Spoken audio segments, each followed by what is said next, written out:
ವೀಕ್ಷಕರೇ, ತಮ್ಮೆಲ್ಲರಿಗೂ ಅರವಿಂದ್ ಬೆಲ್ಲದ್ ಅವರ ಮನೆಗೆ ಪ್ರೀತಿಯ ಸ್ವಾಗತ. ಲಾಲ್ಬಾಗ್ ಕಬ್ಬನ್ ಪಾರ್ಕ್ ಹೇಗಿದೆಯೋ ಅದೇ ರೀತಿಯಾದಂತಹ ಒಂದು ವಾತಾವರಣ. ಕಾರ್ ಪಾರ್ಕಿಂಗ್ ನಮಗೆ ಕಾಣಸಿಗುತ್ತೆ.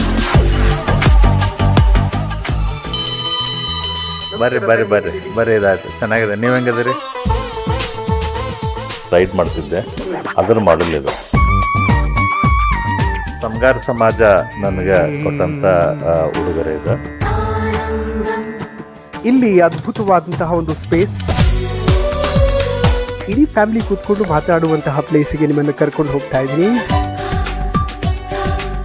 ನಮ್ಮನ್ನೆಲ್ಲ ಖುಷಿಯಿಂದ ನೋಡ್ಕೋತಾನೆ. ಒಬ್ಬೊಬ್ರಂತೂ ಎಂಥ ಮಗನ ನಡೆದಿರಿ ನೀವು ಅಂತ ಅಂತಾರ. ಅಕ್ಕಂದ್ರ ಕೈಗೆ ಲವ್ ಲೆಟರ್ಗಳು ಸಿಗುತ್ತೆ ಯೂಶಲಿ. ಬೆಲ್ಲದ ಸರದ ಆ ಥರದ್ದು ಯಾವುದು ಸಿಗ್ಲಿಲ್ವಾ ಅಂತ. ಅವನ ಹಾದಿಯಲ್ಲಿ ಹೋಗ್ಬೇಕಾದ್ರೆ ನಾವು ಮದುವೆಯಾಗಿ ಹೋಗ್ಬಿಟ್ಟಿದ್ವಿ. ನಂತ ಒಬ್ಬ ರಾಜಕಾರಣಿ ಸಿಗ್ಬೇಕಂದ್ರೆ ಪುಣ್ಯ ಮಾಡಿರ್ಬೇಕು ಕರ್ನಾಟಕ. ನನಗೆ ಹೆಚ್ಚು ಹೆಮ್ಮೆ ನಮ್ಮ ಮಗನ ಬಗ್ಗೆ. ಹೇಗೆ ಪ್ರಪೋಸ್ ಮಾಡಿದ್ರಿ?